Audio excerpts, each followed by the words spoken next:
నా పేరు శ్రీకాంత్, డివైఎఫ్ఐ భూపాలపల్లి జిల్లా కార్యదర్శి. భూపాలపల్లి జిల్లాలో ఆహార భద్రత అధికారి ఉన్నాడా లేడా అనే సందేహాలు కలుగుతూ ఉన్నాయి. ఈరోజు జిల్లాలో ఎన్ని హోటళ్లకు పర్మిషన్లు ఉన్నాయి, ఎన్ని హోటల్లో ప్రాథమికమైనటువంటి నియమ నిబంధనలు పాటిస్తూ ఉన్నారు, ఎన్ని హోటళ్లలో ప్రాథమిక కనీస మౌలిక వస్తువులు ఉన్నాయి. ఈ జిల్లాలో 99% హోటళ్లలో కల్తీ ఆయిల్ కానీ ఇతరత్ర కల్తీ ఫుడ్ ఉన్నటువంటి పరిస్థితి ఉన్నది. ఈ జిల్లాలో ఎన్ని హోటళ్లకు పర్మిషన్లు ఉన్నాయో తెలియనటువంటి పరిస్థితి ఉన్నది. ఈరోజు ప్రజలు ఈ జిల్లాలో వాళ్ళ ప్రయాణాలలో భాగంగా హోటళ్లలో భోజనం చేసేటువంటి పరిస్థితి ఉన్నది. ఆ హోటళ్లలో భోజనం చేస్తే కనీసం వాళ్ళ ప్రమాణాలు పాటిస్తున్నారా లేదా వాళ్ళు తెలుసుకునే పరిస్థితి కూడా లేదు. దీనివల్ల ఈరోజు వాళ్ళ ఆరోగ్యాలకు ప్రమాదం ఉండేటువంటి పరిస్థితి ఉన్నది. కనీసం జిల్లాలో ఆహార భద్రత అధికారి పర్యవేక్షణ గాడి తప్పింది. అసలు ఈ జిల్లాలో ఆహార భద్రత అధికారి ఉన్నడా లేడా అనే సందేహాలు పదే పదే డివైఎఫ్ఐగా మాకు కలుగుతూ ఉన్నాయి. ప్రజల్లో కూడా ఆ సందేహాలు ఉన్నాయి.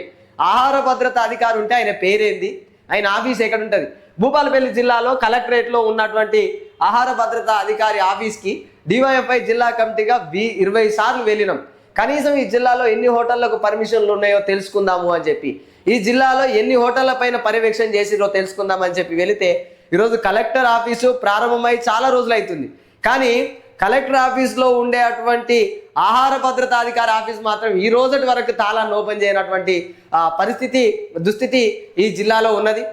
అసలు ఈ జిల్లాలోని ప్రజలు ఒకవేళ హోటళ్ల ద్వారా ఏదన్నా ప్రమాదం జరిగితే, ప్రమాదం మీన్స్ ఏదన్నా తప్పిదం జరిగితే వాళ్ళు రూల్స్ అండ్ రెగ్యులేషన్స్ పాటించకుంటే వాళ్ళు ఎక్కడికి వెళ్ళాలో తెలియనటువంటి పరిస్థితి ఉన్నది. కాబట్టి అసలు ఈ జిల్లాలో ప్రజలు ఎవరి కంప్లైంట్ చేయాలో కూడా తెలియనటువంటి దుస్థితిలో ఆహార భద్రతా అధికారి ఆఫీస్ ఉన్నది. కాబట్టి తక్షణమే జిల్లాలో ఉండేటువంటి ఆహార భద్రతా అధికారి ఎవరైతే ఉన్నారో ఒకవేళ ఉంటే తక్షణమే ఆయనను సస్పెండ్ చేయాలి. లేని పక్షంలో రెగ్యులర్ ఆహార భద్రత అధికారిని నియమించి ప్రజలకు అందుబాటులో ఉండే విధంగా చూడాల్సిందిగా కలెక్టర్ గారిని డివైఎఫ్ఐగా మేము విన్నవిస్తా ఉన్నాం. ఎప్పుడో ఒకసారి మెరుపు తీగలాగా దసరాకో దీపావళికో ఒక స్టేట్మెంట్ వస్తుంది, ఏదో ఒక హోటల్ని తనిఖీ చేసి ఆ హోటల్ పేరు మీద స్టేట్మెంట్ ఇచ్చి కథం అప్పటి వరకే ఆ సంఘటన జరిగిపోయి అప్పటి వరకే సమాప్తం అయ్యేటువంటి పరిస్థితి ఉంటుంది. కానీ జిల్లాలో ఎన్ని హోటళ్ల పైన పర్యవేక్షణ చేస్తున్నారు అనేది ఇప్పటి వరకు తేల్చలేనటువంటి పరిస్థితి ఉన్నది.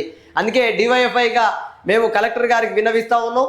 తక్షణమే ఆహార భద్రతా అధికారి పైన దృష్టి సారించి వెంటనే ఆయన పైన సమగ్ర విచారణ జరిపి ఒకవేళ ఈ జిల్లాకి ఆహార భద్రతా అధికారి ఉంటే తక్షణమే ఆయనను సస్పెండ్ చేయాలి.